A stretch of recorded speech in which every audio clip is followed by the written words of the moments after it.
السلام عليكم ورحمة الله وبركاته.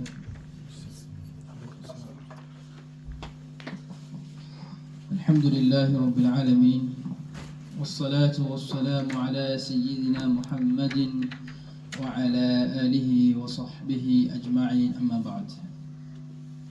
فقد قال الله عز وجل في كلامه العزيز وفرقانه الحميد: أعوذ بالله من الشيطان الرجيم، بسم الله الرحمن الرحيم، إنا نحن نزلنا الذكر وإنا له لحافظون. صدق الله العظيم. وقال نبينا صلى الله عليه وسلم: الدين النصيحة. قلنا لمن؟ قال لله ولكتابه ولرسوله ولأئمة المسلمين وعامتهم، أو كما قال صلى الله عليه وسلم. எல்லாம் புகழும் புகழ்ச்சியும் எல்லாம் வல்ல அல்லாஹ்வுக்கு சுப்ஹானஹு வ தஆலா அவன் ஒருத்தனுக்கே உரித்தாகும். அல்ஹம்துலில்லாஹ். சலாத்தும் சலாமும் ஹஜ்ரத் ரசூலுல்லாஹி ஸல்லல்லாஹு அலைஹி வஸல்லம் அவர்கள் மீதிலும், அவர்களுடைய வாழ்க்கையை முழுமையாக பின்பற்றிய சஹாபாக்கள், தோழர்கள், இறுதி நாள் வரை வரக்கூடிய முஸ்லிமான முஃமினான ஆண்கள், பெண்கள் அனைவர்கள் மீதிலும் உண்டாவதாக. அல்ஹம்துலில்லாஹ். Assalamu alaikum wa rahmatullahi wa barakatuh. Toutes les louanges et tous les remerciements vont à Allah subhanahu wa ta'ala. Il est celui qui est digne de toutes les louanges, il est l'unique et le créateur, il est le tout-puissant, et que la paix et les bénédictions soient sur lui, le seul et unique maître. Et sur notre prophète bien-aimé Muhammad sallallahu alayhi wa sallam, qui a contribué pendant une bonne partie de sa vie à nous transmettre cette belle religion qu'est l'islam.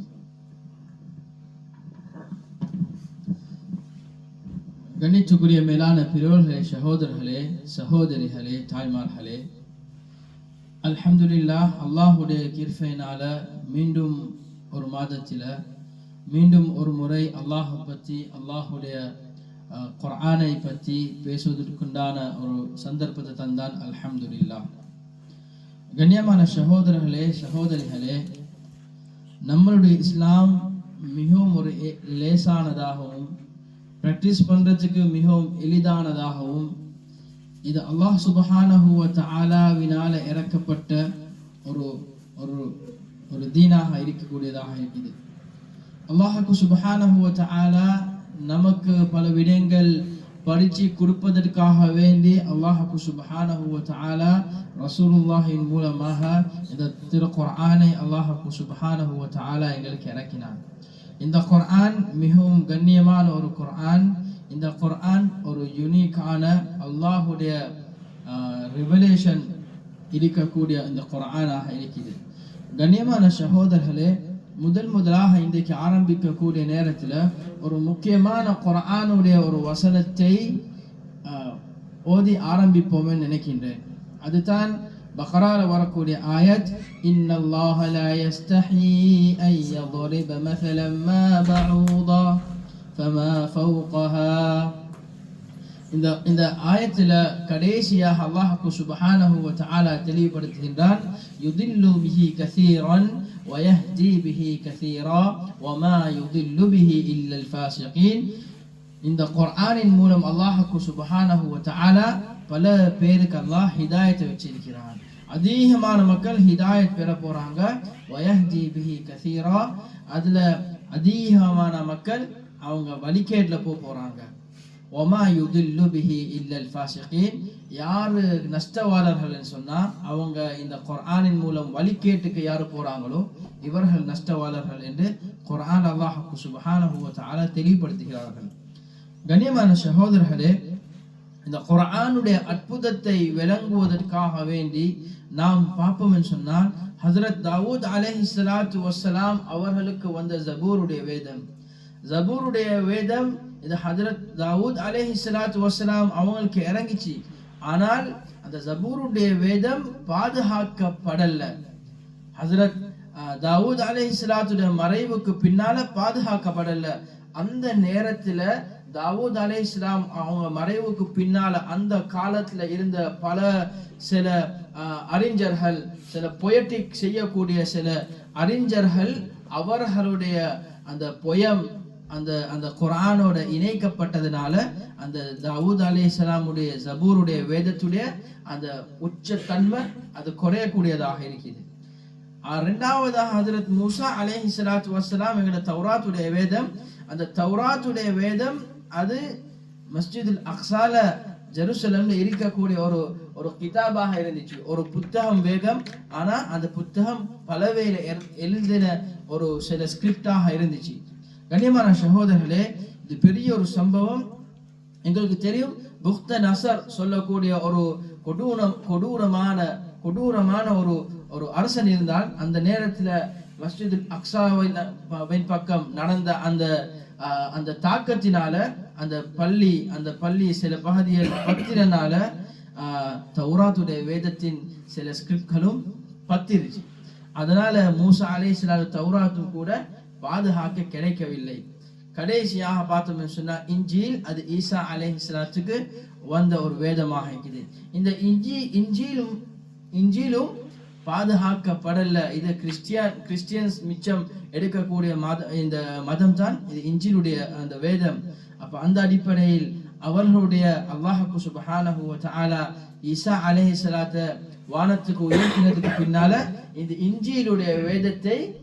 இன்ஜீலுடைய வேதத்தை பாதுகாப்பதற்காக வேண்டி இந்த முயற்சிகள் எடுக்கப்படாததுனால இன்ஜீலுடைய வேதமும் அழிக்கப்பட்டதாக ஹிஸ்டரிகள்ல கூறப்படுது.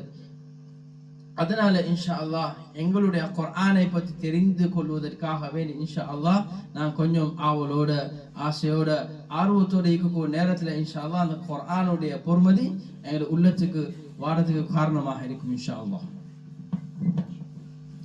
Chers frères, chères sœurs, chers aînés, chers pères, chères mères, notre religion, l'islam, n'est pas une religion très difficile dans la pratique. Tout simplement parce que Allah subhanahu wa ta'ala nous donne toutes les conditions, comment se comporter, comment agir à travers le Coran. Cette religion a été enseignée par notre prophète bien-aimé Mohammed sallallahu alayhi wa sallam. Le Coran est un livre unique et sacré d'Allah subhanahu wa ta'ala. Mais avant le Coran, on a aussi eu d'autres livres, d'autres révélations qui sont apparues quelques époques avant celui du Coran. Juste avant de détailler les différentes révélations qui ont eu lieu à d'autres prophètes précédant notre prophète bien-aimé Mohammed sallallahu alayhi wa sallam, nous allons d'abord commencer par un verset très puissant de la sourate Baqarah, le verset numéro 26. Allah subhanahu wa ta'ala nous dit dans le Coran: certes, Dieu ne se gêne point de citer en exemple n'importe quoi, un moustique ou quoi que ce soit au-dessus. Quant aux croyants, ils savent bien qu'il s'agit de la vérité venant de la part de leur Seigneur. Quant aux infidèles, ils se demandent qu'a voulu dire Dieu par un tel exemple. Par cela, nombreux sont ceux qui l'égarent et nombreux sont ceux qui le guident, mais ils n'égarent par cela que les pervers. Allah dit dans ce verset, ce qui est très important à retenir, c'est cette partie-là du verset-là. Par cela, nombreux sont ceux qui l'égarent et nombreux sont ceux qui le guident, mais ils n'égarent par cela que les pervers. Sourate Al-Baqarah, verset numéro 26. Alors pour commencer, on a différents livres qui sont apparus pour les différents prophètes qui sont arrivés juste avant le prophète sallallahu alayhi wa sallam. Le premier d'entre eux est Az-Zabour en arabe, les psaumes de David pour Daoud alayhi salam. Les psaumes de David sont apparus à l'époque de Daoud alayhi salam, mais après le décès de notre prophète Daoud alayhi salam, les contemporains de l'époque ont mélangé les écrits des psaumes de Daoud alayhi salam avec des poèmes de l'époque. On a perdu à ce moment-là l'authenticité, le caractère sacré du livre des psaumes de David, des Zabour. Ensuite, après le décès de Hazrat Daoud alayhi salam, est apparue la naissance de Moussa alayhi salam quelques années plus tard, quelques siècles plus tard. Moussa alayhi salam est arrivé sur terre avec le message de la Tawrat, de la Torah de Moïse en français. La Torah de Moussa alayhi salam était conservée à l'époque à la Masjid al-Aqsa, à Jérusalem, dans l'actuelle Palestine. Bien qu'il a été conservé pendant pas mal de temps, on a eu un roi qui était très puissant à l'époque, Burt Nazar, qui lui a attaqué directement la Masjid al-Aqsa et a fait en sorte de perdre les écrits qu'on avait à cette époque-là de la Tawrat de Moussa alayhi salam. Bien qu'il y ait eu des tentatives pour réécrire le livre sacré de la Tawrat, on n'a pas pu garder correctement les écrits que nous a donnés Allah subhanahu wa ta'ala vis-à-vis de Moussa alayhi salam, par le biais de Moussa alayhi salam, pardon. Et ensuite est apparu l'Injil, les évangiles de Isa alayhi salam, en français les évangiles de Jésus.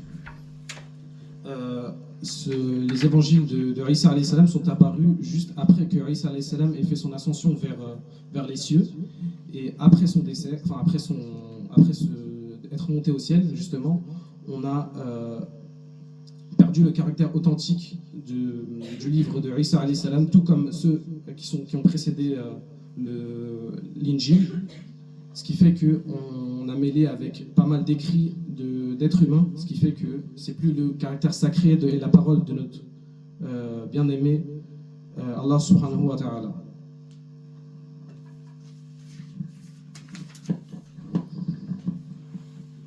கண்ணியமான சகோதரர்களே, இப்போ குர்ஆனுடைய அழகை, குர்ஆனுடைய சில விடயங்கள் தெரிஞ்சு கொள்வதற்காக வேண்டி நாம் முதலாவது இந்த குர்ஆன் அல்லாஹ் சுப்ஹானஹு வ தஆலாவினால் இறக்கப்பட்ட குர்ஆனை முழுமையாக நம்பக்கூடிய அந்த நம்பகத்தன்மை எங்கள் உள்ளத்துக்கு எடுத்து வரும். ஏனென்று சொன்னால், ஆரம்பத்தில் நாங்கள் பார்த்த இப்போ ஜபூர், தௌராத், இன்ஜீல், இந்த வேதங்களை எடுத்து பார்த்தால் இந்த வேதங்களுக்கு ஒரு சரியான ஒரு முறை இருக்கல்ல. அதனால இந்த குர்ஆனை இந்த வேதங்களை பாதுகாக்கப்படவில்லை, இந்த வேதங்களை தொடர்ச்சியாக பாதுகாப்பு கிடைக்கவில்லை. மாறாக அல்லாஹ் சுப்ஹானஹு வ தஆலா இந்த குர்ஆனுடைய சில அற்புதங்கள் விளங்குவதற்காக வேண்டி அல்லாஹ் எங்களுக்கு தெளிவுபடுத்துகிறான். கிட்டத்தட்ட 1400 வருடங்கள் தாண்டினதுக்கு பின்னாலேயும் இந்த குர்ஆன் நம்மளோட கையில இருக்குது, அழகான முறையில பாதுகாக்கப்பட்டு இருக்குது. இந்த குர்ஆன் கியாமத்து நாள் வரை காட்டிலும் இந்த குர்ஆன் பாதுகாக்கப்படும் என்றது அல்லாஹ் சுப்ஹானஹு வ தஆலா நமக்கு குர்ஆன் மூலமாக தெளிவுபடுத்துகின்றான். இன்னா நஹ்னு நஸல்னா ذிக்ரா வ இன்னா லஹு லஹாஃபிதூன். இந்த குர்ஆனை நிச்சயமாக நான் இறக்கினேன் என்று அல்லாஹ் நாங்க இறக்கினோம் என்று அல்லாஹ் சொல்றான். அது மாத்திரம் அல்ல, சொல்றான் நான் இந்த குர்ஆனை பாதுகாப்பேன் என்றதையும் அல்லாஹ் சுப்ஹானஹு வ தஆலா தெளிவுபடுத்துகிறான். கண்ணியமான சகோதரர்களே, இதனால தான் எனக்கு தெரியும் பல நேரத்தில் பல வீடியோக்கள் பார்ப்போம், பல நிலைமைகள் சந்தர்ப்பங்களை பார்ப்போம். குர்ஆனை அநியாயம் செய்வதற்காக வேண்டி குர்ஆனை பற்ற வைக்கிறதும், குர்ஆனுக்கு பல அநியாயங்கள் செய்யணும் என்றதுக்காக வேண்டி, இந்த குர்ஆன் அழியணும் என்றதுக்காக வேண்டி பல முயற்சிகள் உலகத்தில் நடந்தாலும் கூட ஆனா சுனாமி போல அனர்த்தங்கள் வந்தாலும் கூட இந்த குர்ஆன் அழியப்படாது என்றதை எங்கள் மனசால நாங்கள் நினைக்கிறோம். ஏன்? இந்த குர்ஆன் பாதுகாக்கக்கூடியவன் லஹாஃபிதுன் அல்லாஹ் சுப்ஹானஹு வ தஆலா என்றதை நாங்கள் ஈமான் கொண்டிருக்கின்றோம். கண்ணியமான சகோதரர்களே, ரசூலுல்லாஹி ஸல்லல்லாஹு அலைஹி வஸல்லம் அவங்க ஒரு ஹதீஸை சொல்றாங்க, ஒரு நீண்ட ஒரு ஹதீஸ். ஒரு கட்டத்துல சொல்றாங்க, وأنزلت عليك كتابا لا يغسله الماء. உங்களுக்கு நான் ஒரு கிதாப், ஒரு குர்ஆனை இறக்கிக்கிறோம்.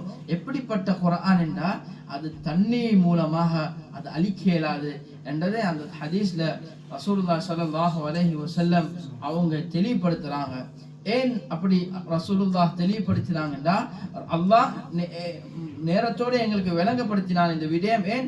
மூசா அலைஹிஸ்ஸலாத்துடைய தௌராத் அந்த புக்த நசருடைய அந்த தாக்கத்தின் காரணமாக பத்தி இல்லாம போனது எங்களுக்கு தெரியும்.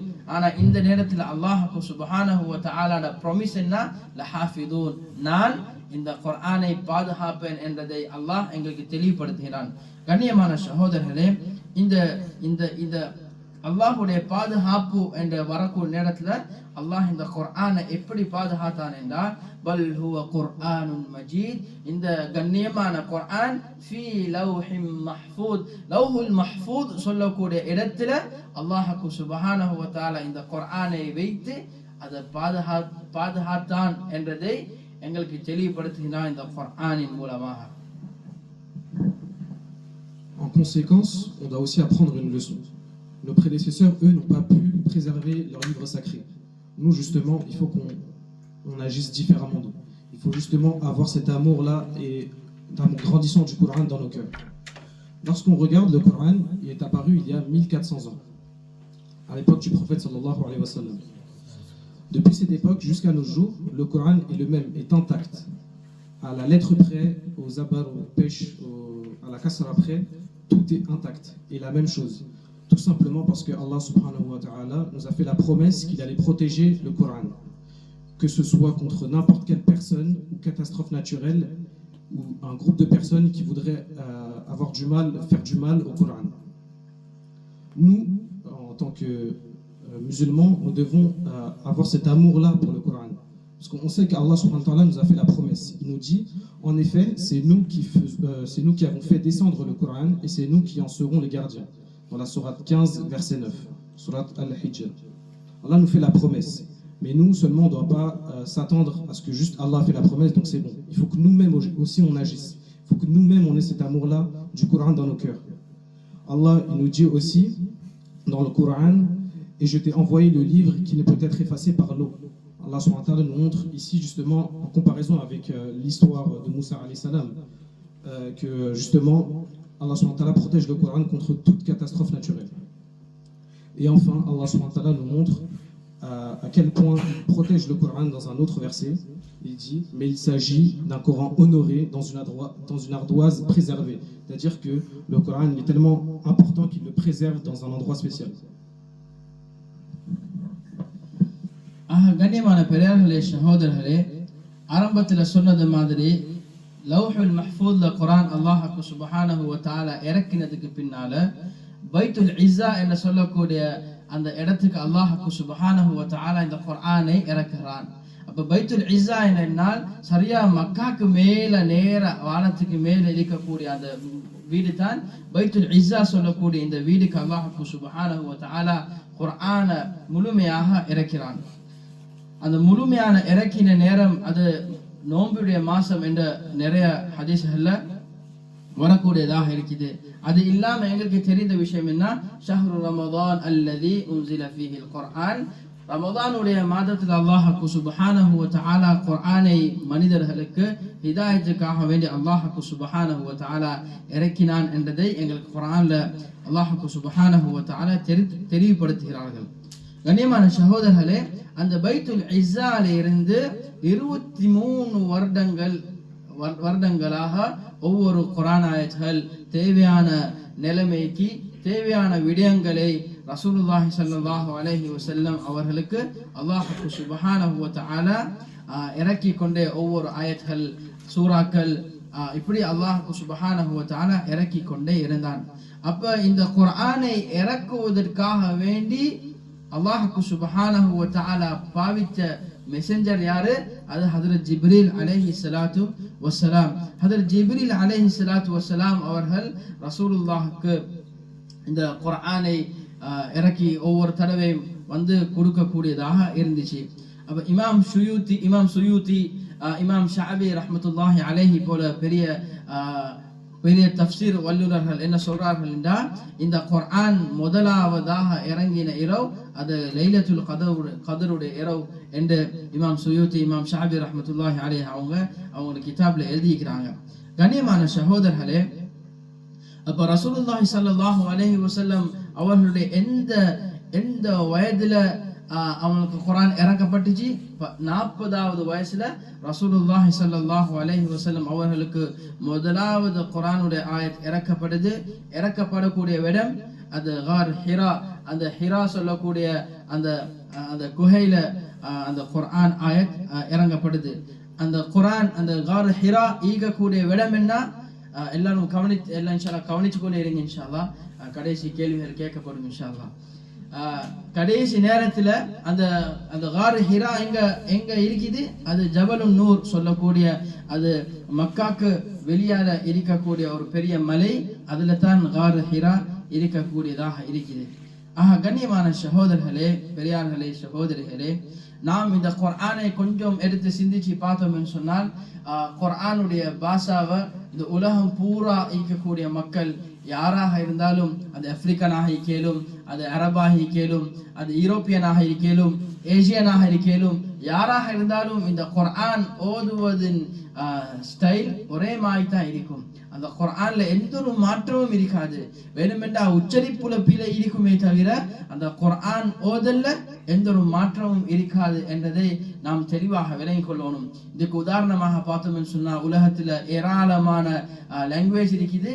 ஆனா ஒவ்வொரு லாங்குவேஜ் ஸ்பெல்லிங் எடுத்து பார்த்தா, இங்கிலீஷை உதாரணமாக எடுத்தா அமெரிக்கன் இங்கிலீஷ் வேற, யுஎஸ்டி இங்கிலீஷ் வேற, யூகே இங்கிலீஷ் வேற, கனடியன் இங்கிலீஷ் வேற, ஏசியன் இங்கிலீஷ் வேற. அவர்களுடைய ஸ்பெல்லிங்ல இருந்து வேறாக இருக்கக்கூடியதாக இருக்குது. கண்ணியமான சகோதரர்களே, இந்த குர்ஆனுடைய அற்புதம் என்ன?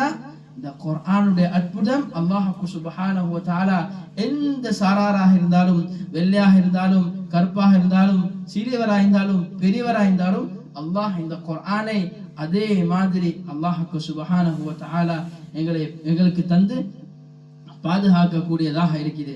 கண்ணியமான சகோதரர்களே, அல்லாஹ் சுப்ஹானஹு வ தஆலா இந்த குர்ஆன்ல பல ஹிதாயத்துடைய விஷயங்களை வச்சிருக்கிறான். இந்த குர்ஆனின் மூலமாக மக்களுக்கு ஹிதாயத் என்றதை இன்ஷா அல்லாஹ் நாம் எங்களோட உள்ளத்தால விளங்கி கொள்ளணும். எங்களுக்கு தெரியும், நிறைய பேர் குர்ஆனை வாசித்து இஸ்லாத்துக்கு வந்திருக்கிறாங்க, குர்ஆனை விளங்கி இஸ்லாத்துக்கு வந்திருக்கிறாங்க. அதனால இன்ஷா அல்லாஹ் இந்த குர்ஆனுடைய நலவை நாங்க ஒவ்வொருத்தரும் படித்து தெரிந்து கொள்றது முக்கியமாக இருக்கக்கூடியதாக இருக்குது. Comme nous l'avons dit, le Coran a été préservé dans l'ardoise préservée ou la table préservée, Law al-Mahfoud. Le Law al-Mahfoud était situé dans les cieux supérieurs. Allah a d'abord fait descendre le Coran des cieux supérieurs aux cieux inférieurs jusqu'à un endroit que l'on connaît sous le nom de Bayt al-Izza. En français, c'est la maison de l'honneur. Et on dit que cette phase de descente des cieux supérieurs vers les cieux inférieurs a eu lieu pendant le mois de Ramadan, lors de la nuit du décret. Dans la sourate Al-Baqarah, verset 185, Allah subhanahu wa ta'ala nous dit: le mois de Ramadan est celui au cours duquel a été révélé le Coran. Donc depuis Bayt al-Izza, on a eu le Coran qui a été révélé sur terre, c'est-à-dire des cieux jusque sur terre, sur une période de 23 ans pour la révélation du prophète sallallahu alayhi wa sallam, qui a duré de ses 40 ans jusqu'à son décès à 63 ans. L'ensemble du Coran a été envoyé par Hazrat Jibril alayhi salam au prophète Mohammed sallallahu alayhi wa sallam. En fait, Jibril alayhi salam, il recevait les paroles du Coran par portions et il les répétait directement, mot pour mot, au prophète sallallahu alayhi wa sallam. Et les révélations ont justement commencé au début du mois de Ramadan, comme on l'a dit.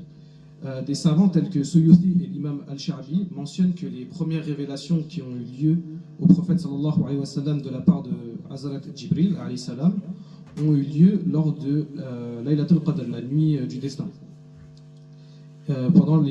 qui a lieu lors des 10 dernières nuits du mois de Ramadan. Et le prophète sallallahu alayhi wa sallam, on dit aussi qu'il a reçu la révélation à l'âge de 40 ans, exactement à un endroit précis. Essayez de retenir parce qu'il y aura des questions qui vont arriver plus tard. Dans la grotte de Hira. Et cette grotte de Hira est actuellement située à Jabal an-Nur, qui en français est, on dit, la montagne de la lumière. La traduction littérale, c'est la montagne de la lumière. Et elle est située très proche de la ville de la Mecque actuellement. Alors, chers frères, chères sœurs, Allah subhanahu wa ta'ala nous a protégé le Coran et nous l'a permis de l'avoir encore aujourd'hui intact 1400 ans plus tard. Et il sera toujours intact jusqu'à Yawm al-Qiyamah.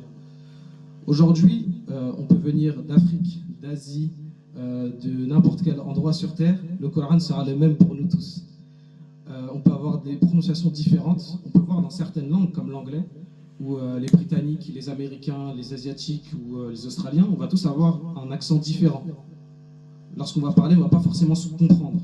Alors que dans le Coran, que vous veniez de n'importe quel endroit du monde, des Maldives, du Sri Lanka, d'Inde, d'Europe, la prononciation doit être la même. Bien sûr qu'il y aura peut-être des erreurs d'accent, etc. Mais le Coran, lui, se lit de la même manière. Subhanallah. Et ce Coran-là, comme Allah nous l'a dit, il sera toujours le même jusqu'au jour du jugement dernier, Yawm al-Qiyamah. Le Coran est aussi un moyen de hidayat, c'est un moyen de bénédiction, de se repentir. En effet, on connaît pas mal d'histoires de voleurs, d'anciennes personnes qui commettaient beaucoup de péchés, qui se sont repentis directement vers Allah en écoutant seulement quelques versets, en pleurant justement à l'écoute de certains versets. Et c'est ce que l'on va voir juste à présent. கண்ணியமான சகோதரர்களே, இந்த குர்ஆனுடைய அற்புதத்தை விளங்குவதற்காகவே இன்ஷா அல்லாஹ் பல சரித்திரங்கள் எங்களோட ஹதீஸின் மூலமாக வரக்கூடியதாக இருக்குது.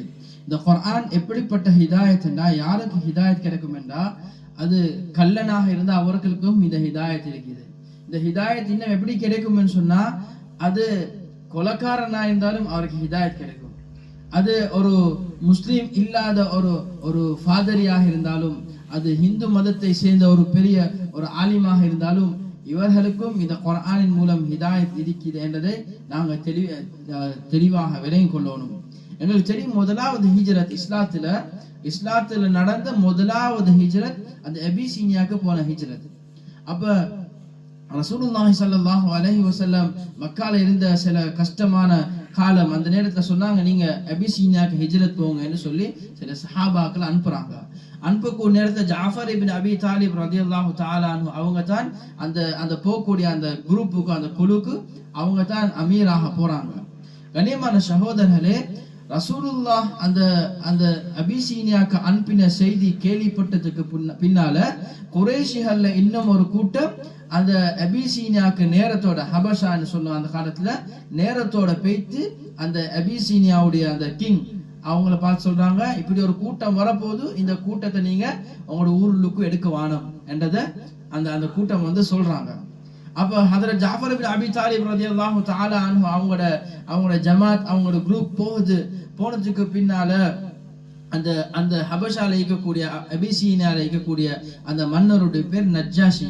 அவர் கேட்கிறாரு, உங்களை பத்தி இவங்க இவ்வளவு குற்றச்சாட்டு சொல்றாங்க, நீங்க என்ன செஞ்சீங்க, ஏன் நீங்க வந்திருக்கிறீங்க என்ற கேள்வியை கேட்கிறாங்க. அந்த நேரத்துல ஜாஃபர் இப்னு அபி தாலிப் ரலியல்லாஹு தஆலா அன்ஹு சொல்றாங்க, நஜ்ஜாஷி மன்னரே, நாங்க வந்து விளப்பம் குறையுள்ள மனிதர்களாக இருந்தோம். நாங்க பல கடவுள்களை வணங்கக்கூடியவர்களாக இருந்தோம்.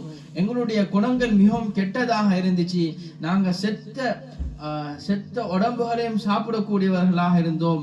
நாங்க பொய்களை பேசுவோம், அநியாயங்களை செய்வோம், மக்களுக்கு செய்ய வேண்டிய கடமைகளை நாங்க சரியான முறையில செய்ய மாட்டோம், இப்படி பொய்யர்களாக இருந்தோம்.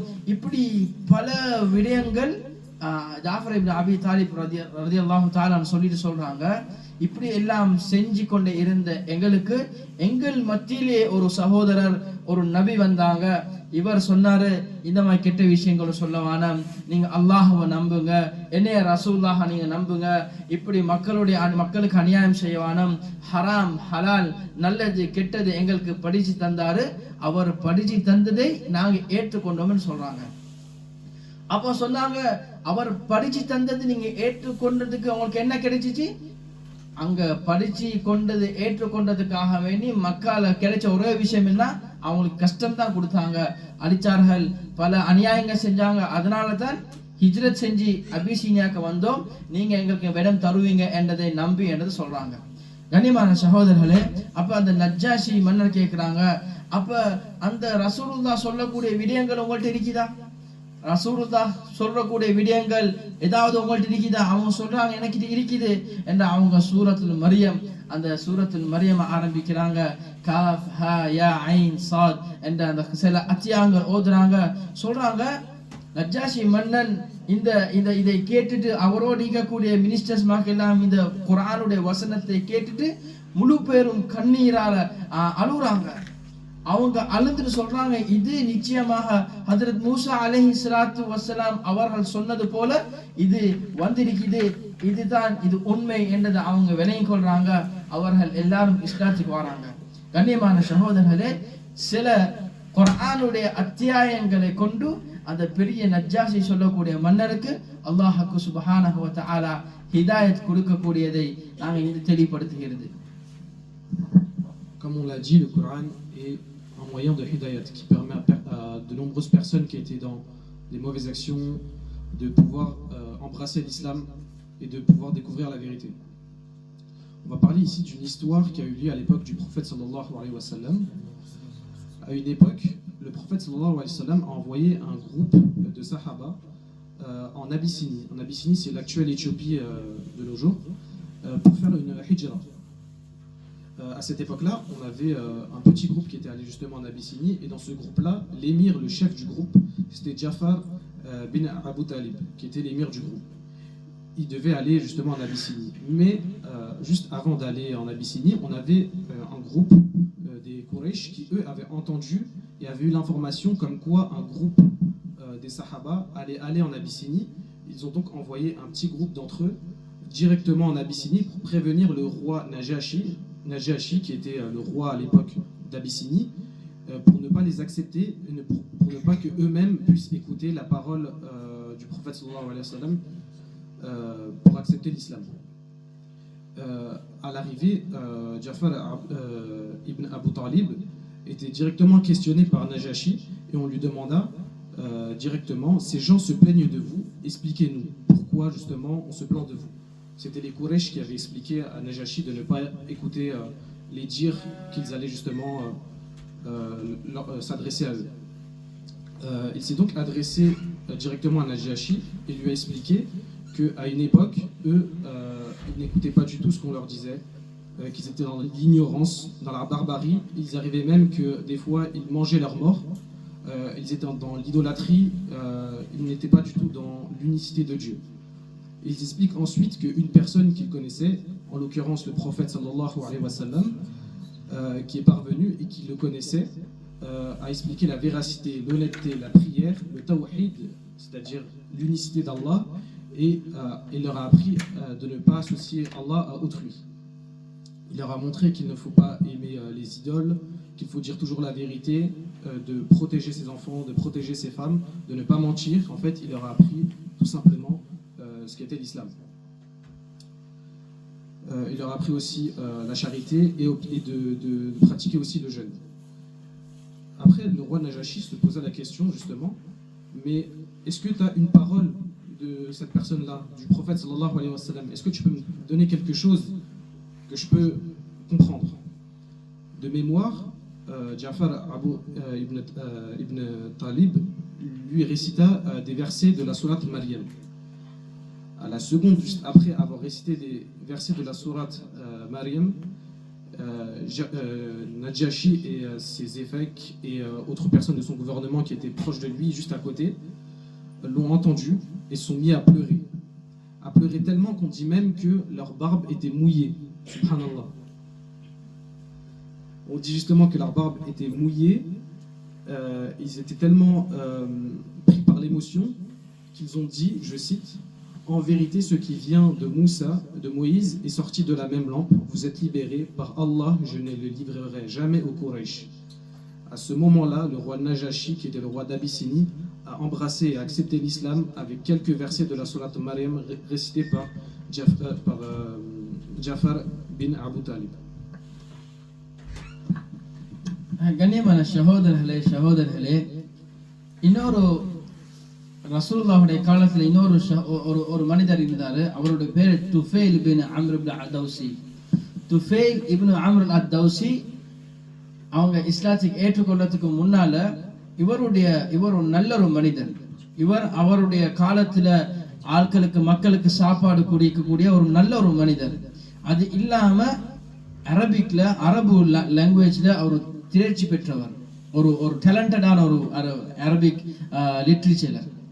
அப்ப இவர் மக்காவுக்கு வந்த நேரத்துல குறைஷ் மக்கள் எல்லாம் சொல்றாங்க: ஏ தௌசி, நீங்க இந்த மனிதருடைய பேச்சை கேட்க கூடாது, இந்த ரசூலுல்லாஹுடைய வார்த்தையே நீங்க கேட்க கூடாது, ரசூலுல்லாஹு கிட்டக்கே நீங்க போக கூடாது என்று பல கெட்ட விடயங்களை சொல்லி இந்த அம்ரு அத்-தௌசி இந்த ரலியல்லாஹு தஆலா அன்ஹு அவங்க சொன்னதுனால இவர் எப்படி ஆகிட்டாருன்னா, ரசூலுல்லாஹ் கிட்டியால போக்கு நேரத்துல காதுல பஞ்ச போட்டுட்டு போவாராம்.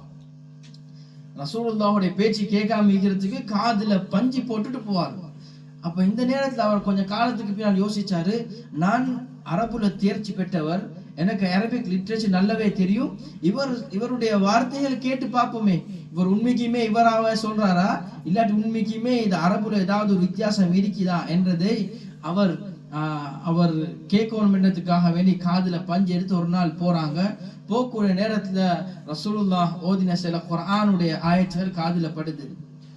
பட்ட நேரத்துல விளங்குது, சொல்றாங்க இது யாராலும் இந்த மாதிரி வார்த்தைகள் சொல்ல இயலாது, இந்த மாதிரி வார்த்தைகள் யாருக்கும் செய்ய இயலாது, இதுல ஒரு அற்புதம் இருக்கி என்றதை விளங்கினாங்க.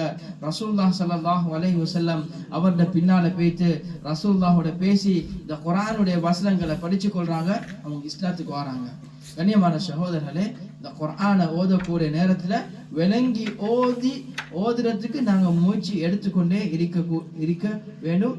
அதனால அல்லாஹ் சுப்ஹானஹு வ தஆலா எங்களுக்கும் ஹிதாயத் ஆறதுக்கு ஒரு காரணமாக இருக்கும். அப்போ உலமாக்கள் சொல்லுவாங்க, வாயால ஓதாம சத்தமா ஓதணும், ஏன்னா ஓதல் வாயும் ஓதணும், காதும் கேட்கணும், எங்களோட மண்டைக்கும் படணும், படக்கூடிய நேரத்தில் எங்களோட உள்ளம் இஸ்லாத்தின் பக்கம் குர்ஆனின் பக்கம் தொரப்படும் என்றதை உலமாக்கள் தெளிவுபடுத்துகிறார்கள். On va ensuite passer à une deuxième histoire, celle de Tufail ibn Amr ad-Dawsi. Tufail ibn Amr ad-Dawsi, à l'époque, était le chef de la tribu des Daous, à l'époque juste avant l'apparition du Coran. Il était contemporain du prophète sallallahu alayhi wa sallam, et à cette époque-là, il était un notable arabe très distingué, il connaissait beaucoup de choses, il était très avancé dans la littérature. C'était une personne qui faisait des très bonnes actions, il aidait les pauvres, il protégeait les orphelins, il réconfortait les personnes en détresse, et il accordait aussi l'asile aux réfugiés à cette époque-là, ce qui était très rare.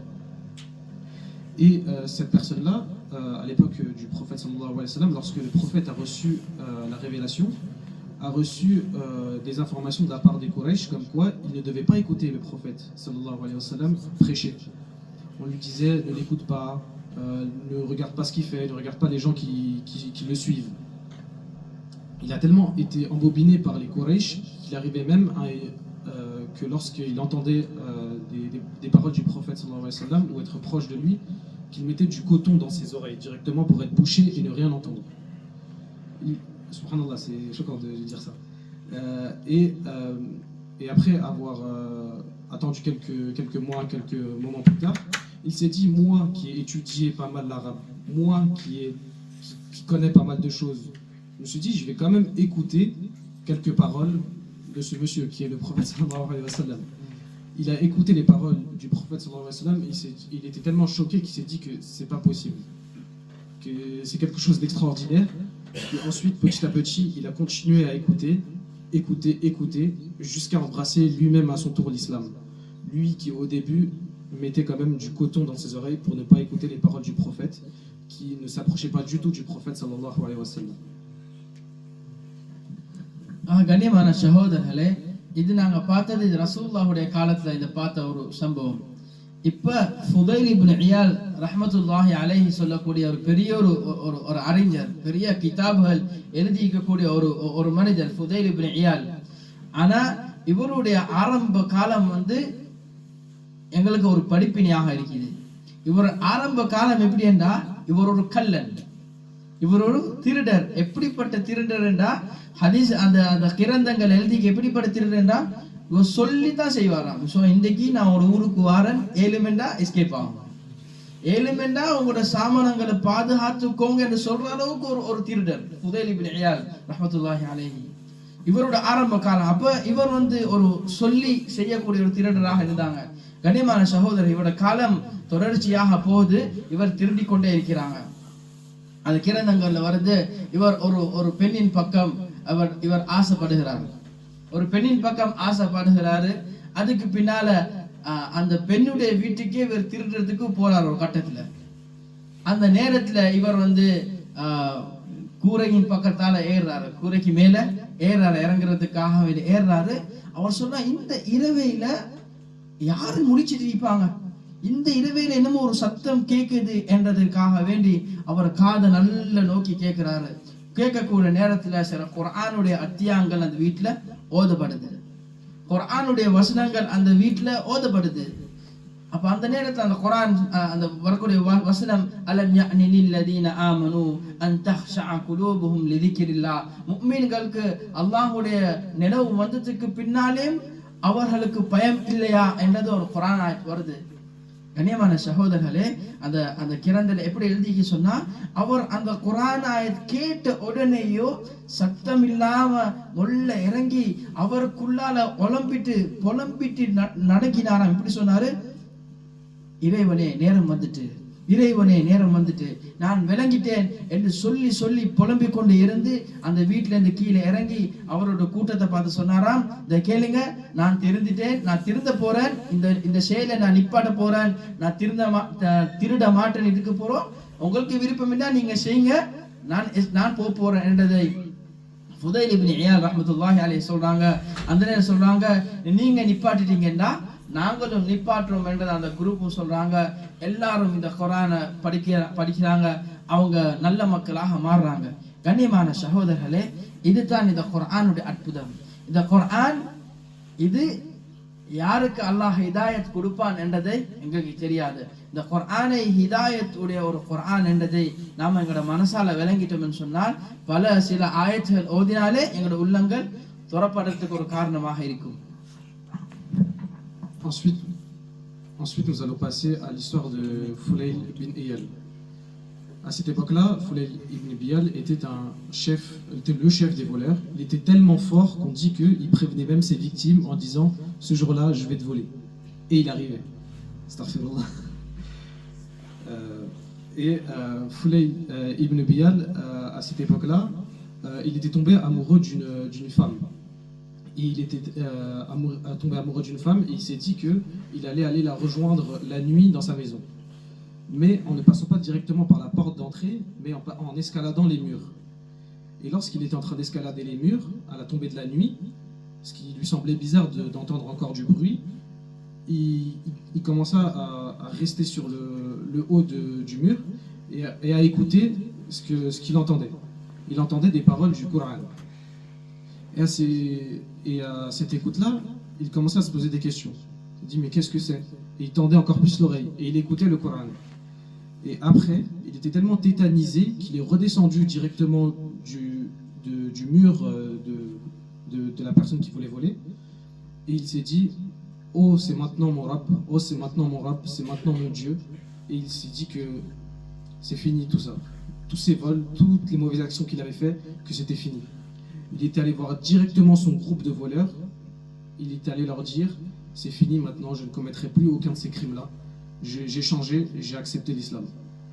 Et il a dit aussi justement à son groupe de voleurs, si vous voulez continuer, continuez, mais moi en tout cas je ne continuerai pas. À ces dires-là, les membres de son groupe ont entendu, ont vu justement la puissance, de la hidayah du Coran, qu'ils ont vu justement directement leur chef être illuminé par l'importance du Coran, que eux-mêmes ont dit, si vous chef vous arrêtez, nous aussi on arrête.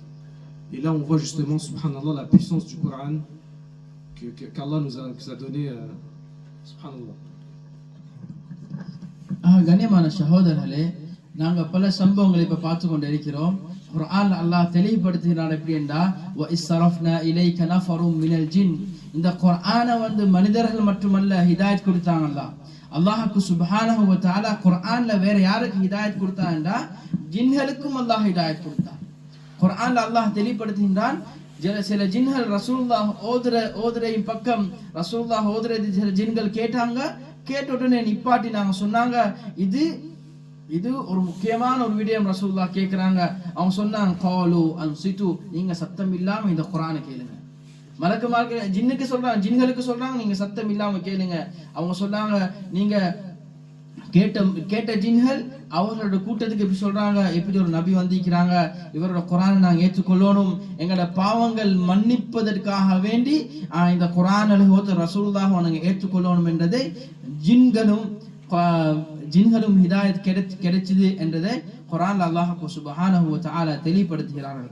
கனிமான சகோதரர்களே, அது மாத்திரமல்ல, எங்களுக்கு தெரியும் Umar ibn Khattab ரலியல்லாஹு தஆலா அன்ஹு அவர் ரசூலுல்லாஹ்வை கொலை பண்றதுக்கு போறாரு. ரசூலுல்லாஹ்வை கொலை பண்றதுக்கு போற மனுஷர் அந்த குர்ஆனுடைய சில வசனங்கள் அவருடைய வீட்டுல ஓதுறது கேட்குறாங்க, அவங்க இஸ்லாத்துக்கு வராங்க. குர்ஆனுடைய வசனங்கள் வீட்டுல ஓதுறது கேட்குறாங்க, இஸ்லாத்துக்கு வராங்க. கண்ணியமான சகோதரர்களே, அந்த உமர் இப்னு கத்தாப் ரலியல்லாஹு தஆலா அன்ஹு அவர்களுக்கும் அல்லாஹ் ஹிதாயத் நசீபாக்கின்றான். கண்ணியமான சகோதரர்களே, அதனால எங்களோட உள்ளங்களை குர்ஆனின் பக்கம் நாங்க நெருங்குவோம் இன்ஷா அல்லாஹ்.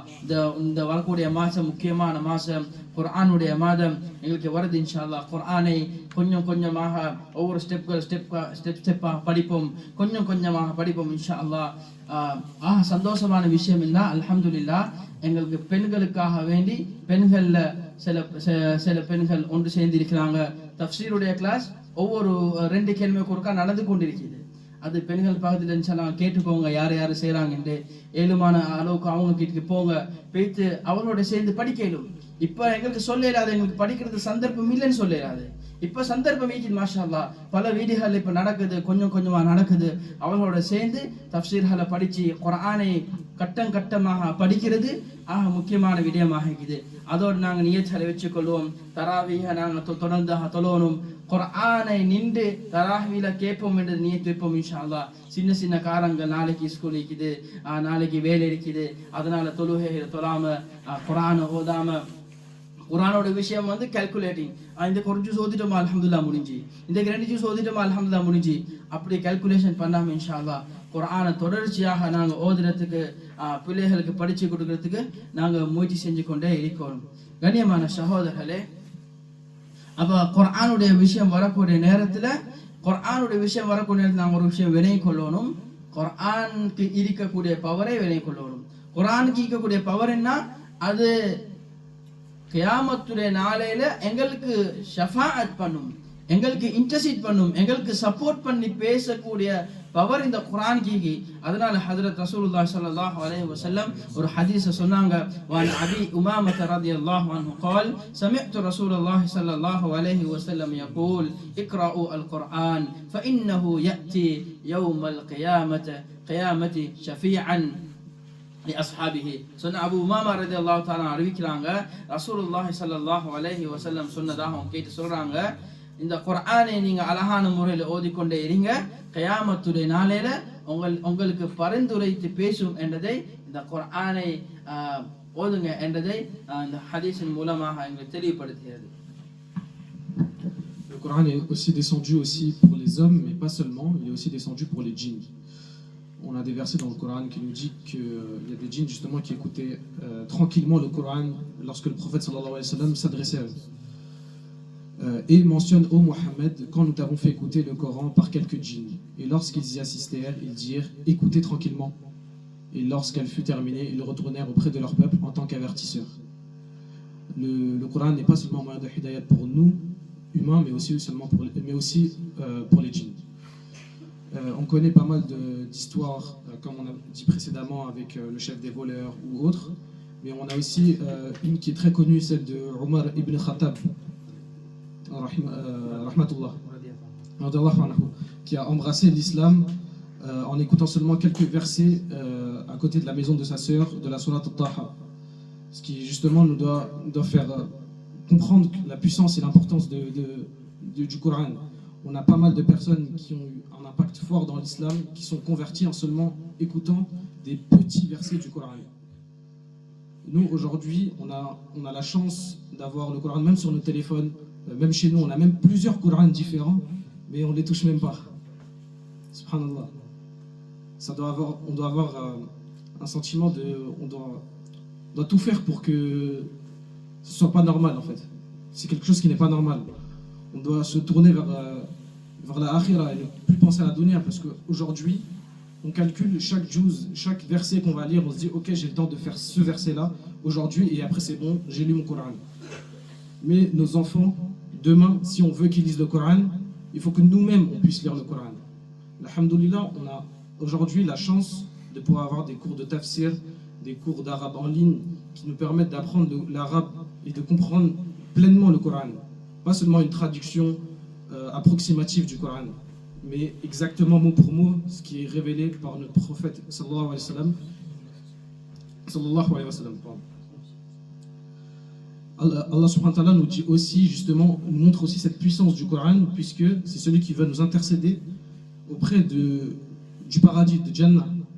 On a dans un hadith authentique rapporté par Muslim qui dit que Abu Umama, qu'Allah soit satisfait de lui, a rapporté: j'ai entendu le messager d'Allah sallallahu alayhi wa sallam dire: lisez le Coran car il viendra comme un intercesseur pour ceux qui le récitent le jour de la résurrection.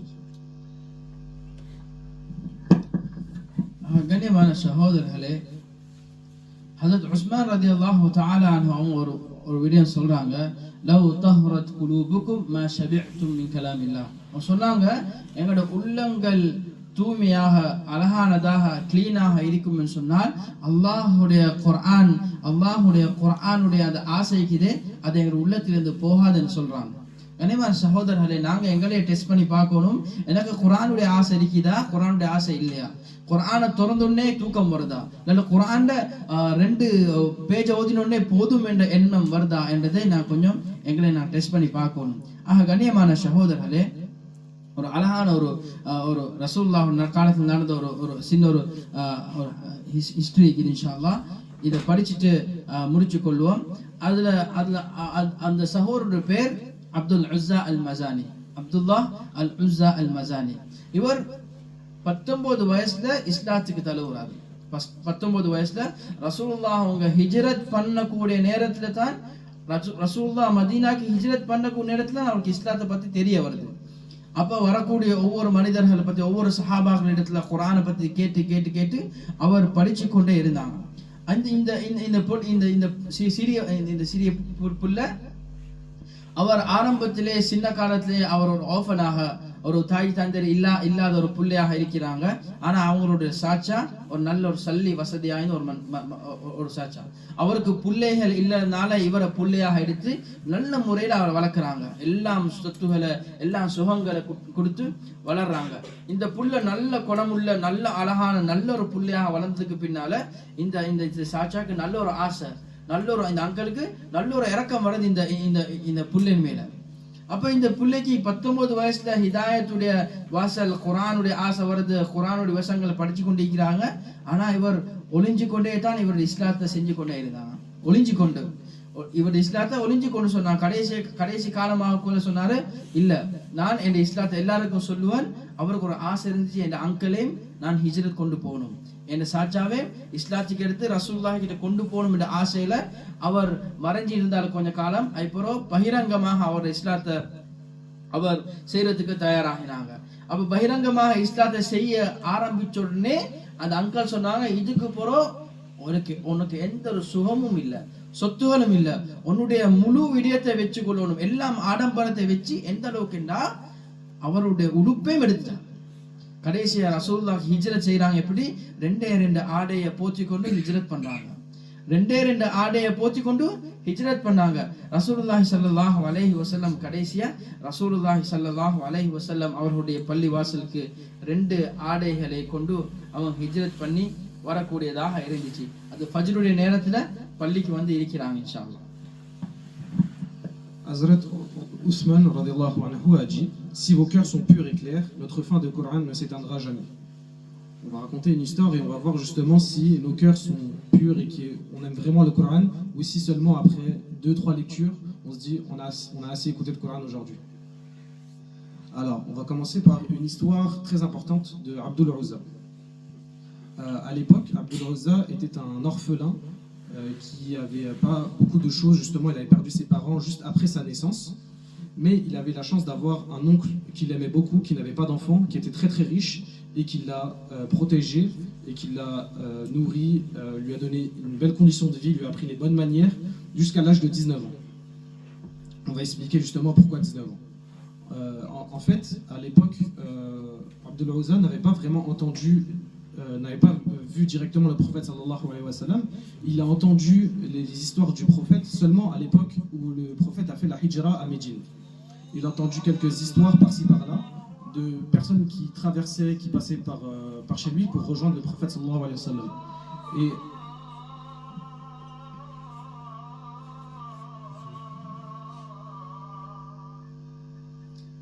Et à l'écoute de justement des dires des personnes qui passaient, il a tellement eu un amour pour l'islam qu'il s'est converti. Il a embrassé l'islam et il l'a caché au tout début à son oncle.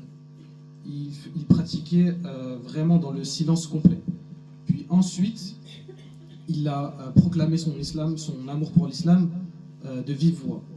Malheureusement, il aurait aimé que son oncle lui aussi le suive dans la hijra, mais ce n'était pas le cas. Son oncle, il est tombé dans une colère tellement noire qu'il lui a enlevé tous les privilèges qu'il lui avait accordés, jusqu'à même lui priver de ses vêtements en lui laissant seulement 2 vêtements pour pouvoir se couvrir.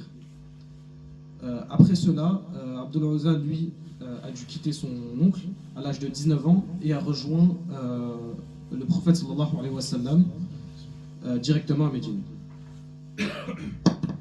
கண்ணியமான சகோதரர்களே, அப்துல் உஸ்ஸா அல் மசானி சொல்லக்கூடியவர் ஃபஜ்ருடைய நேரத்தில் Medina பள்ளியில் இருக்கிறாங்க.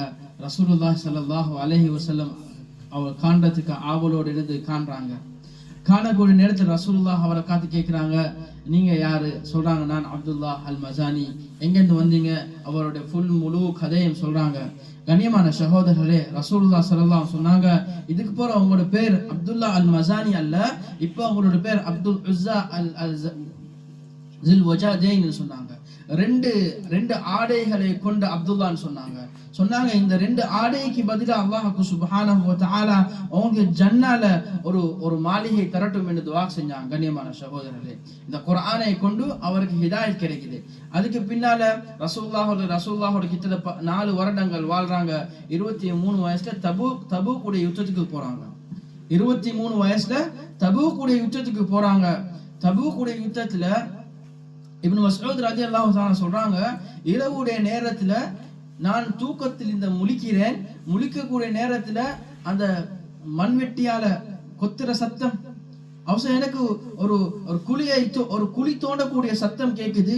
முழிச்சு பாக்குறான், சைட்ல உமரும் இல்ல, அபூபக்கரும் இல்ல.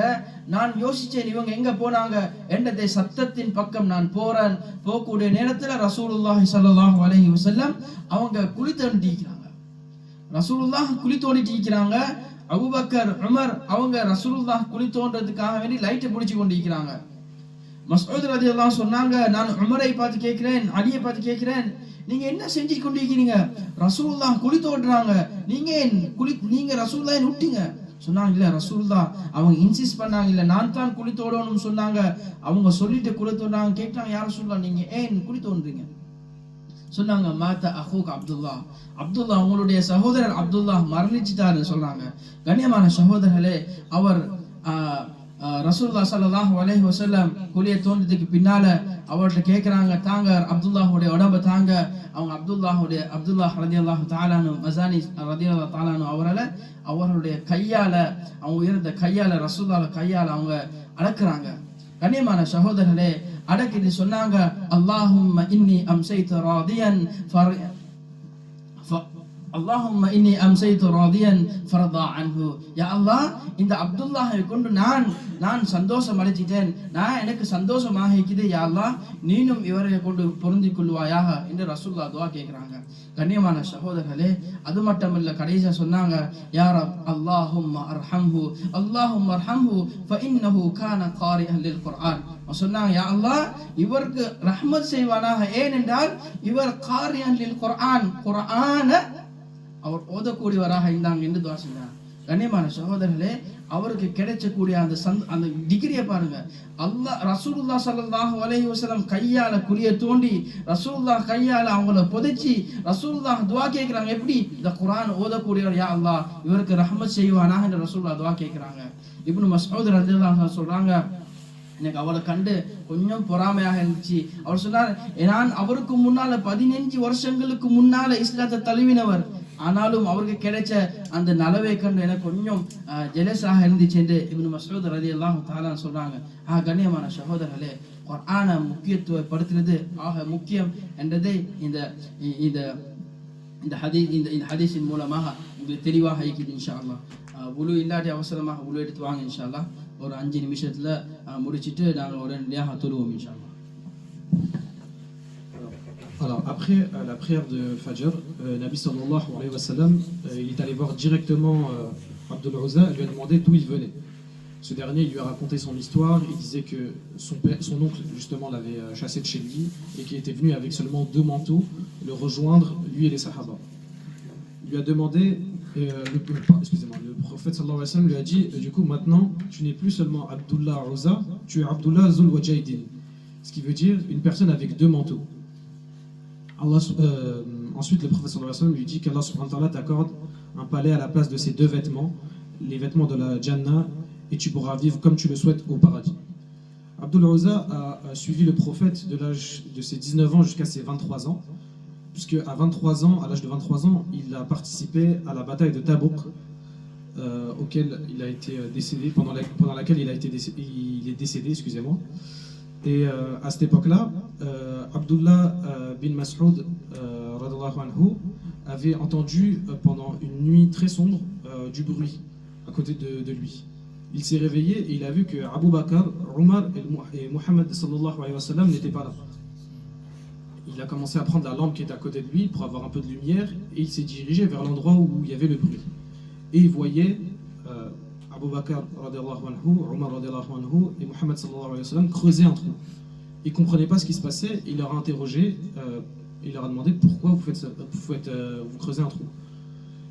Et ils lui ont répondu que en fait ils creusaient la tombe de Abdul Uzza qui était décédé lors de la bataille de Tabouk. Et on voyait le prophète sallallahu alayhi wa sallam tellement ému lorsqu'il creusait la tombe que lui-même pleurait et il était tellement ému lors de l'enterrement que le prophète sallallahu alayhi wa sallam et les autres étaient vraiment en pleurs, mais vraiment beaucoup. Jusqu'à que Abdul Uzza a eu la chance, on dira même, d'avoir eu son corps posé dans sa tombe par les mains du prophète sallallahu alayhi wa sallam mouillées de larmes. Ensuite, le prophète sallallahu alayhi wa sallam a dit 2 choses importantes. Il a fait plusieurs du'a. Le premier, qui est le plus important, il lui dit: Oh Allah, j'étais satisfait de lui, alors toi aussi sois satisfait de lui. Il dit ensuite, et ça c'est très important puisque ça revient au sujet principal d'aujourd'hui qui est le début de la révélation du Coran. Il dit: Oh Allah, fais-lui miséricorde, il était certes récitant de ceux du Coran. Abdullah bin Mas'ud, lui qui avait rejoint le prophète sallallahu alayhi wa sallam 15 ans plus tôt, lui-même était pris par les émotions, par la chance auquel Abdul Uzza a eu d'être enterré par les mains du prophète sallallahu alayhi wa sallam, celui qui nous a transmis le Coran. Ok, Inch'Allah, முடிக்கிறதுக்காக வேண்டி உற்சாகம் வாரதுக்காக வேண்டி இன்ஷால்லா ஒரு நிறைய ஹதீஸ் நாங்கள் எடுத்துக்கிறோம். அதில் இன்ஷால்லா ஒரு 2 ஹதீஸ் சொல்லி முடிச்சுக்கொள்ளும், நேரம் முடிஞ்சதுனால இன்ஷால்லா. முதலாவது ஹதீஸ் அபி தர்தா ரலியல்லாஹு அன்ஹு قال قال رسول الله صلى الله عليه وسلم من حفظ 10 آيات من أول سورة الكهف عصم من فتنة الدجال. அபு தர்தா ரலியல்லாஹு தஆலா அன்ஹு சொல்றாங்க, யாராவது முதலாவது 10 வசனங்கள் சூரத்துல் கஹஃபுடைய முதலாவது 10 வசனங்கள் மனசால பாடமாக்கி இருந்தீங்கன்னு சொன்னா அவங்களுக்கு தஜ்ஜாலிலிருந்து ப்ரொடெக்ஷன் கிடைக்கும், தஜ்ஜாலிலிருந்து காப்பாற்றப்படுவார் என்பதை ரசூலுல்லாஹ் ஸல்லல்லாஹு அலைஹி வஸல்லம் ஹதீஸை சொன்னாங்க. அது முஸ்லிம்ல வரக்கூடிய ரிவாயத்தாக இருக்குது. 2வது ஹதீஸ் أنس رضي الله عنه قال إن رجلا قال يا رسول الله إني أحب هذه السورة. அவன் சொன்னாங்க, யா ரசூலுல்லாஹ், எனக்கு இந்த சூரா நல்ல விருப்பம். உஹிப்பு என்றா லவ், எனக்கு இந்த சூரா மேல ஒரு லவ். என்ன சூரா? குல் ஹுவல்லாஹு அஹத். சொன்னாங்க, இன்ன ஹுப்பக அய்யுஹா அத்கலகல் ஜன்னah. சொன்னா, உங்களோட லவ் இருக்குதே, இந்த லவ் போதும் இந்த சூரா உங்களை சொர்க்கத்துக்கு கொண்டு போகும். எவ்வளவு பெரிய சூரா! சூரா பக்ரா இல்ல, சொன்னா குல் ஹுவல்லாஹு அஹத் லவ் பண்ணதுனால அந்த லவ் போதும் உங்களை சொர்க்கத்துக்கு கொண்டு போக சொல்லி ரசூலுல்லாஹி ஸல்லல்லாஹு அலைஹி வஸல்லம் சொன்னாங்க.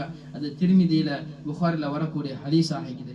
ஆக கண்ணியமான சகோதரர்களே சகோதரிகளே, இன்ஷா அல்லாஹ் வரக்கூடிய மாசம் குர்ஆனுடைய மாசம். இன்ஷா அல்லாஹ் அதுல ஒரு பிளானிஃபை பண்ணி குடும்பத்தோட ஒரு குர்ஆன், 2 குர்ஆன், 3 குர்ஆன் முடிக்கிறதுக்கு உண்டான முயற்சிகள் எடுக்கிறது இன்ஷா அல்லாஹ். வரக்கூடிய மாசத்துல குர்ஆனை பத்தி படிச்சு கொள்வோம், குர்ஆனை பத்தி தெரிஞ்சு கொள்வோம்.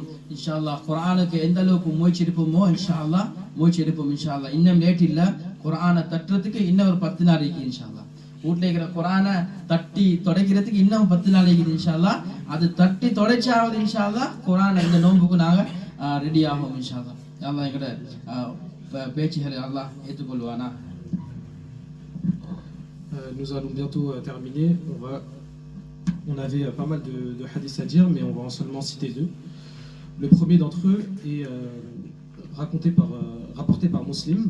D'après Abu ad-Darda, le messager d'Allah sallallahu alayhi wa sallam a dit: quiconque mémorise par cœur les 10 premiers versets du premier chapitre d'Al-Qahf sera protégé par la tentation du Dajjal. Et ensuite, le deuxième hadith rapporté par At-Tirmidhi et rapporté par Al-Bukhari dit qu'un jour, Anas a dit, un homme dit: ô messager d'Allah, j'aime cette sourate. Il parlait de la sourate Al-Ikhlas, Qul huwallahu ahad. Dit: il est Allah et unique. Le prophète sallallahu alayhi wa sallam lui a répondu: ton amour pour cette sourate te fera entrer au paradis. Rapporté par At-Tirmidhi et rapporté par Al-Bukhari. Chers frères, chères sœurs, chers aînés, chers pères, chères mères, profitons de cette occasion-là pour rouvrir notre Coran si ce n'est pas déjà fait. C'est dans quelques jours le début du Ramadan et on sait que c'est un des plus grands mois, un des mois les plus bénis que l'on a chaque année. N'oubliez pas d'ouvrir votre Coran et de dépoussiérer, si encore votre Coran est dépoussiéré, vous avez encore 10 jours avant le début de ce Ramadan, et qu'Allah nous protège et qu'on protège aussi le Coran comme Allah nous l'a promis dans le Coran justement.